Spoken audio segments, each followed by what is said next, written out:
अस्सलाम वालेकुम मेरे दोस्तों, मेरे भाइयों। मेरा नाम कदस भट्ट है। इस वीडियो में आपके साथ मैं क्रिप्टो मार्केट की जो ताज़ा तरीन न्यूज़ अपडेट्स वगैरह होती हैं वो शेयर करता हूँ। साथ मेरा तजिया। कल पाकिस्तान में ईद मनाई जाएगी और कल क्रिप्टो मार्केट की एक अपडेट है। वो अपडेट या तो आपको एक ईदी की सूरत में आपको सरप्राइज़ देगी या कल मार्केट जो है वो डंप हो सकती है। तीन मुख्तलिफ सिनेरियोज हो सकते हैं, उनको मैं इस वीडियो के आगे जाकर डिस्कस करूंगा। वो अपडेट कौन सी है, उसका क्या इंपैक्ट हो सकता है, वो भी आपके साथ शेयर करूंगा। कल अजूकी की कलेक्शन के हवाले से आपको बताया था, मिंटिंग थी उसकी, मैं उसको बड़ा क्लोजली वॉच कर रहा था। लेकिन वो वाला जो कल वाला इवेंट है, अजूकी की कलेक्शन पे बहुत बुरा दिन गुजरा। अजूकी की कलेक्शन ऑलमोस्ट जितनी भी उनकी कलेक्शन है, सब तकरीबन 50% सबकी प्राइस जो है वो क्रैश हुई है। वो क्या बैड वाकया, क्या इंसिडेंट हुआ है, वो मैं आपके साथ शेयर करूंगा ताकि आप उससे लर्न करें, हम लर्न करें। इस एक्सपीरियंस है कि अगर हम कभी इस तरह की सिचुएशन में गुजरते हैं तो किस तरह हमें डील करना चाहिए, वो भी मैं आपके साथ शेयर करूंगा। बीटीसी की प्राइस पे अगर आप नज़र डालें तो फिलहाल तो बीटीसी की प्राइस 30,000 की प्राइस को लोएस्ट या उसको सपोर्ट कायम किया, उसको ब्रेक नहीं कर पाई है, ना ही 31,000 की रेजिस्टेंस उसको ब्रेक कर पाई है। मोस्ट लाइकली कल आपको ये ऊपर नीचे ब्रेक डाउन या ब्रेकअप आपको होता हुआ नजर आएगा। अच्छा, अब ये मेरे साथ किसी ने ट्विटर पे ये एक थ्रेड शेयर किया है। इन खातून का एनालिसिस मैं आपके साथ शेयर करूंगा, साथ मेरा अपना भी तजिया होगा। उस्मान साहब हैं, आपका बहुत शुक्रिया। आप लोग इस तरह टाइम टू टाइम कोई जो वैल्यूएबल इंफॉर्मेशन होती है मेरे साथ शेयर करते हैं, फिर मैं अपनी पूरी कम्युनिटी के साथ शेयर करता हूँ। थ्रेड बड़ा खूबसूरत है। इनका मानना यह है कि ठीक है, अब अमेरिका में जो यूएस इंस्टीट्यूशंस हैं वो बिटकॉइन से रेलिवेंट प्रोडक्ट्स और सर्विसेज वगैरह सेटअप कर रहे हैं। सवाल यह है कि पैसा कहाँ से आएगा।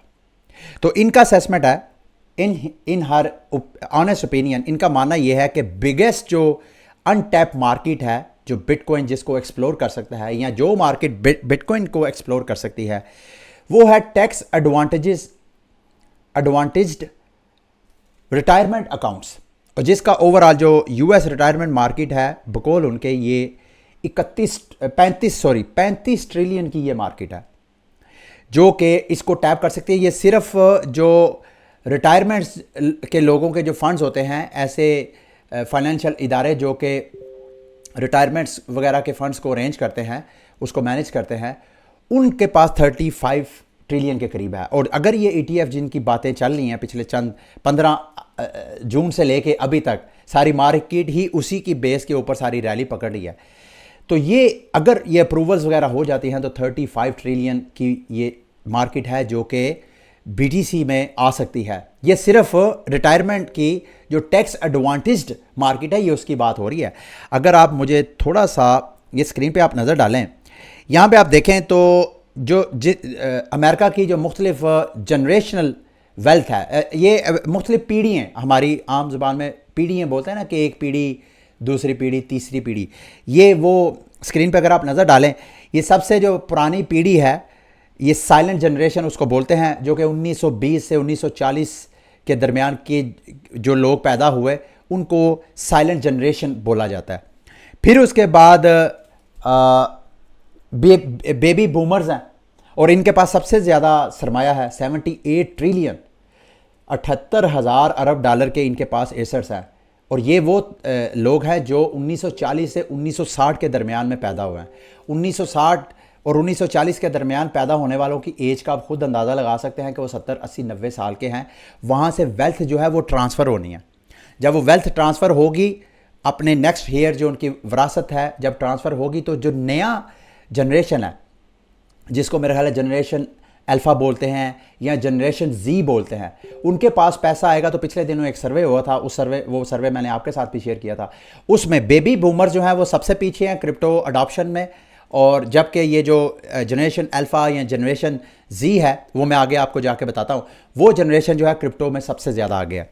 उसके बाद जो नेक्स्ट जनरेशन है 1980 से लेके तो तकरीबन 2000 तक के दरमियान, वो जनरेशन X है, उनके पास भी 48 ट्रिलियन का सरमाया है।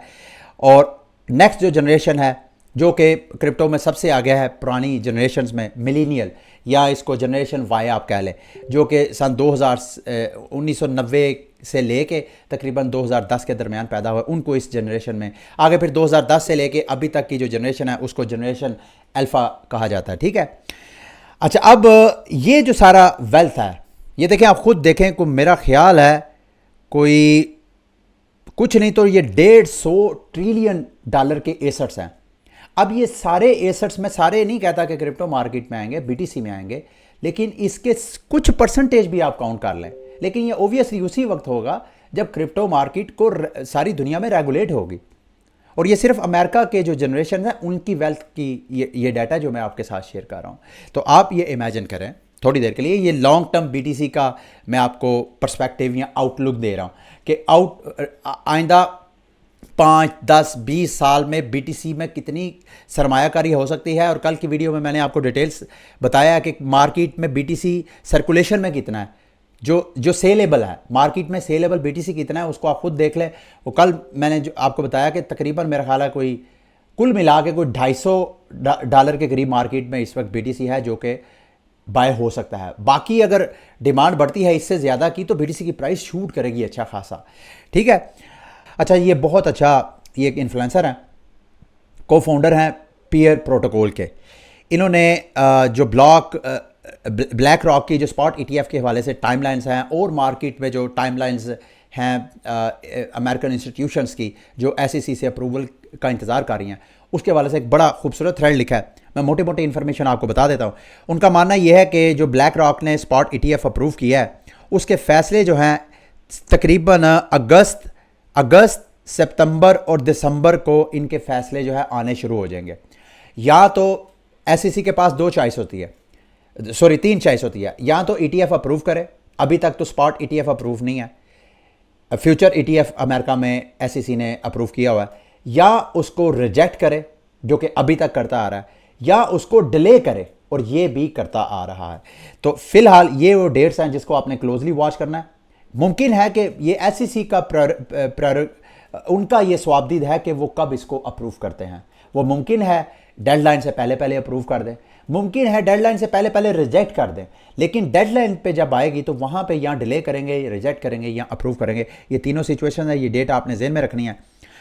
लेकिन एक चीज़, पिछले साल ग्रेस्केल ने ईटीएफ अप्लाई किया था। उन्होंने कहा कि हमारा जो ट्रस्ट है उसको हम स्पॉट ईटीएफ में कन्वर्ट करना चाहते हैं। एसईसी एक ख़ास मूड में था, ईटीएफ सारे रिजेक्ट करता जा रहा था, तो एसईसी ने ग्रेस्केल का जो रिक्वेस्ट थी उसको भी रिजेक्ट कर दिया। ग्रेस्केल चला गया अदालत में। अब उसका फैसला कहा जा रहा है इस साल के Q2, यानी इसका फैसला भी ऐन मुमकिन है सितंबर के महीने में आए। ग्रेस्केल का जो अदालत में केस है एसईसी के अगेंस्ट, मोर देन 70 to 80% जो लायर्स हैं जो इस केस को फॉलो कर रहे हैं, जिन्होंने जो 3 जज हैं जो केस सुन रहे हैं, उनके सवालात लायर से जो पूछे हैं उनकी बेस पे मोर देन 70 to 80% चांसेस ये है कि ग्रेस्केल जो अदालत में केस विन कर जाएगा। अगर अदालत में केस विन कर जाएगा तो ऐन मुमकिन है एसईसी को इनका स्पॉट ईटीएफ का लाइसेंस देना पड़े। और उसके बाद तो फिर बाकी ब्लैक रॉक, और कुछ तो ये भी कह रहे हैं कि ब्लैक रॉक और जितने अमेरिकन इंस्टीट्यूशंस दोबारा जो ईटीएफ अप्लाई कर रहे हैं, शायद इनको इनसाइडर रिपोर्ट मिल गई है कि फैसला जो है वो ग्रेस्केल के हक में आएगा, तो शायद इसकी बेस पे उन्होंने अप्लाई किया। तो अगर तो ये ऐसा है तो बिग न्यूज़ और बिग ये शॉर्ट टर्म के लिए, मतलब अगले 6 माह साल के लिए हो रहा है। और अगर ऐसा हुआ तो बीटीसी की प्राइस आपको ऑल टाइम हाई की तरफ जाती हुई नज़र आ सकती है। अच्छा, दूसरा, कल की कौन सी डेवलपमेंट है? हमारे यहाँ ईद है। अप्रैल, पिछले इस साल के स्टार्ट में अप्रैल में 2 और कंपनीज हैं, आर्क एंड 21 शेयर्स, उन्होंने भी ईटीएफ अप्लाई किया था बीटीएफ का, स्पॉट बिटकॉइन का। अब उसका फैसला 29 जून की डेडलाइन है। अब यानी कल की ईद की डेडलाइन है। अब कल एसईसी ये 3 एक्शंस लेगा। या तो कल जैसे रूटीन में करता आ रहा है, जो कि बल्कि एक्सपर्ट्स का मानना यह है कि ज़्यादातर का मानना यही है कि कल इनकी रिक्वेस्ट रिजेक्ट होगी। अगर रिजेक्ट होगी तो बीटीसी की प्राइस जो है वो डंप करेगी और सारी मार्केट में भी आपको अच्छा खासा डंप नज़र आएगा। अगर इसको मज़ीद 90 डेज़ का मेरा ख्याल है एक्सटेंशन, या शायद 60 डे की मज़ीद एक्सटेंशन दे सकते हैं, इस डेडलाइन को मज़ीद एक्सटेंड कर देते हैं, तो फिर मार्केट फिर चॉपी होगी, साइड वाइज आपको मूव होती हुई नज़र आएगी। और अगर अप्रूव हो जाता है तो ग्रेस्केल और ये बाकी सारी चीज़ें फिर कल से ही आपको बीटीसी की प्राइस और ओवरऑल क्रिप्टो मार्केट जो है वो पंप होती हुई नज़र आएगी। अब थोड़ी देर के लिए इमेजिन करें कि कल बीटीसी की प्राइस जो है रिजेक्ट होने की वजह से डंप करती है, तो ये एक शॉर्ट टर्म डंप होगा। सही जो मेजर मेरा ख्याल है जो मार्केट के ऊपर जिसका इफेक्ट होगा वो ग्रेस्केल का फैसला है। अदालत का जो फैसला आएगा। अगर थोड़ी देर के लिए इमेजिन करें अदालत जो है वो एसईसी केस जो है वो विन कर जाती है अदालत से, उसके बाद क्या होगा? बीटीसी टैंक करेगा, गिरेगा। गो के अगले साल इसकी हाल्विंग का इम्पैक्ट बीटीसी को बचाए रखेगा। इतना ज़्यादा बीटीसी शायद ना क्रैश करे दोबारा, शायद जो लास्ट ईयर उसने अपना लोएस्ट प्राइस बनाई थी शायद उसको ना टच करे। लेकिन आल्ट कॉइन, बहुत से आल्ट कॉइन अच्छे खासे डेड लेवल तक चले जाएंगे। ये आपने मेंटली रेडी रहना।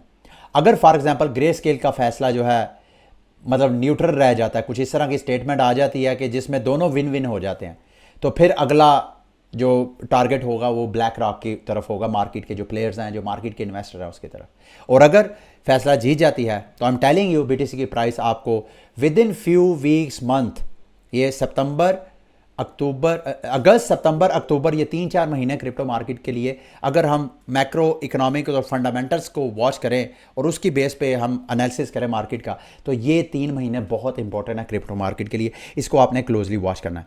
अच्छा, मार्केट की अगली बड़ी न्यूज़ है जी, ट्रस्ट, प्राइम ट्रस्ट जो कि मार्केट का जो 5वां बड़ा स्टेबल कॉइन है TUSD, उसके हवाले से मैंने, मेरा ख्याल है परसों की खबर, परसों शायद मैंने आपके साथ शेयर किया था ऑलरेडी।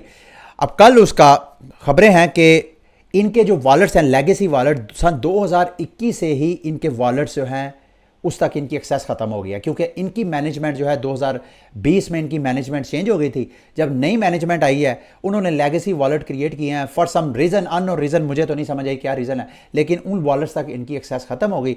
तो इन्होंने क्या किया कि जो यूज़र्स के फंड, नए वॉलेट्स क्रिएट करके जो यूज़र्स के फंड थे, उन फंड से ये मार्केट में शॉपिंग करते रहे। तो इस वजह से ये जो प्राइम ट्रस्ट है वो, उसके ऊपर प्रेशर था लोगों का, जितने उन्होंने लोगों को पैसे वापस करने थे उतने पैसे पीछे थे नहीं।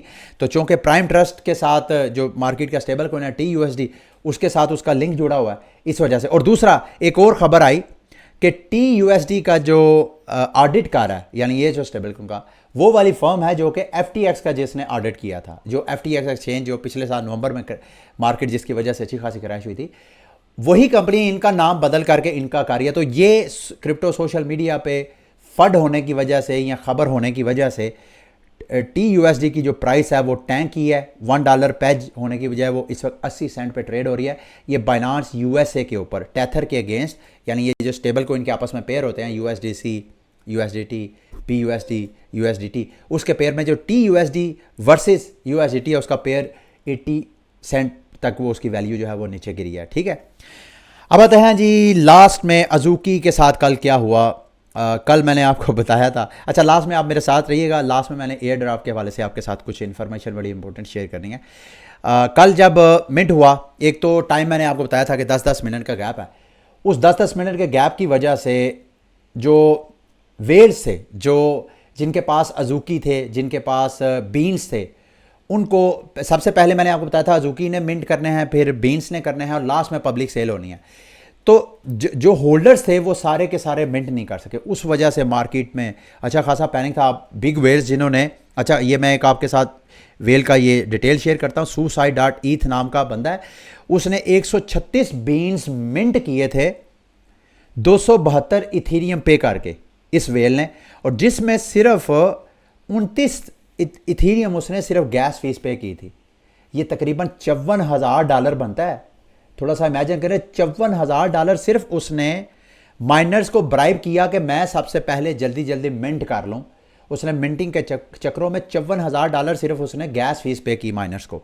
तो अच्छा खासा 10 मिनट की टाइम फ्रेम वीडियो की वजह से जो वेल्स मिस कर चुके थे, ये देखें, could not even mint for my Azuki collection. इसके पास अज़ूकी की कलेक्शन थी, एक अज़ूकी की प्राइस तकरीबन 16 इथेरियम थी। इस वक्त मैं अभी आपको प्राइस दिखाता हूँ, इस वक्त जो इनकी बैड मैनेजमेंट की वजह से प्राइस जहाँ पर तक डंप हुई है। अच्छा, उसके बाद जी जो बिगेस्ट वेल्स हैं उनके पास भी अच्छा खासा, एक तो ये मसला बना के भाई ये आपने टाइम वीडियो कम रखी, उस वजह से जो वेल्स थे, जो इन्वेस्टर्स थे, अज़ूकी होल्डर्स थे, वो मिंट नहीं कर पाए।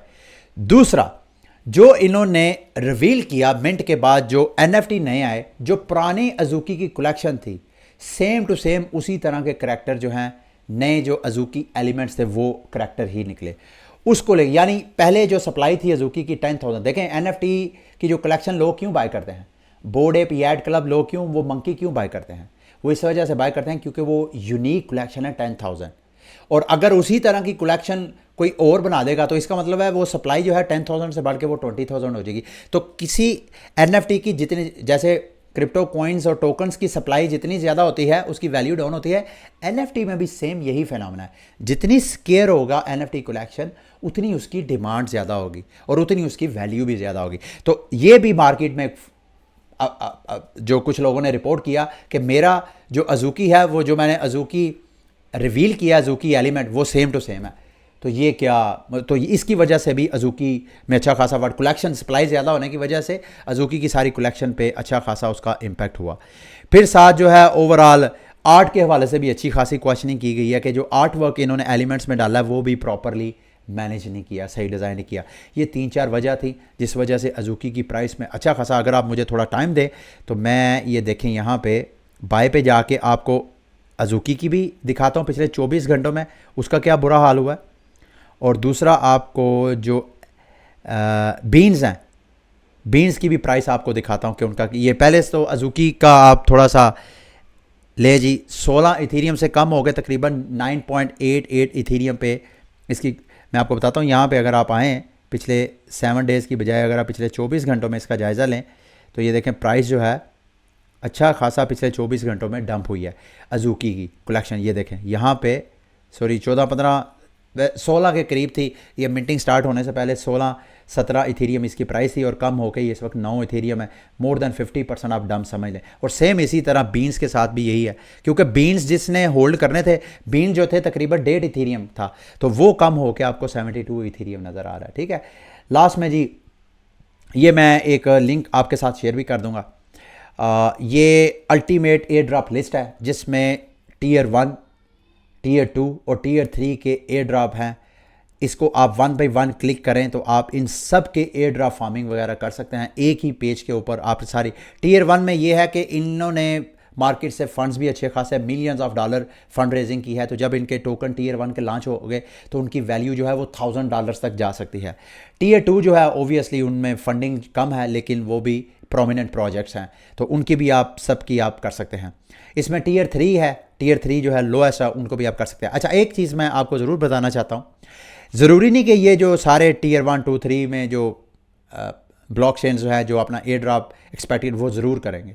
मुझे ऐसे लगता है कुछ, फॉर एग्जांपल मेटामास्क है, जब तक क्रिप्टो मार्केट रेगुलेट नहीं होती है अमेरिका में तो मेटामास्क अपना एयर ड्रॉप नहीं करेगा। इसी तरह लीनिया भी नहीं करेगा जो कि कोइनबेस का अपना ब्लॉकचेन है। इसी तरह ये पॉलीगॉन तो ऑलरेडी, शायद पॉलीगॉन का मैंने पिछले दिनों एक रिपोर्ट आपके साथ शेयर की थी, यार मुमकिन है करे। ओपन सी का भी मुझे नहीं लगता वो करे, लेकिन जाहिर बात है लोग तो फार्मिंग कर रहे हैं कि इन केस कि अगर ऐसा हो जाता है तो आप लोगों को उसका बेनिफिट हो। ठीक है, इसको भी आप चाहें तो फॉलो कर सकते हैं, यहाँ से आप एयर ड्रॉप फार्मिंग जो है वो कर सकते हैं। ये थी आज की वीडियो। उम्मीद करता हूँ आज की वीडियो आपके लिए इन्फॉर्मेटिव रही होगी। अगली वीडियो तक के लिए मुझे इजाज़त दें। अल्लाह हाफिज़।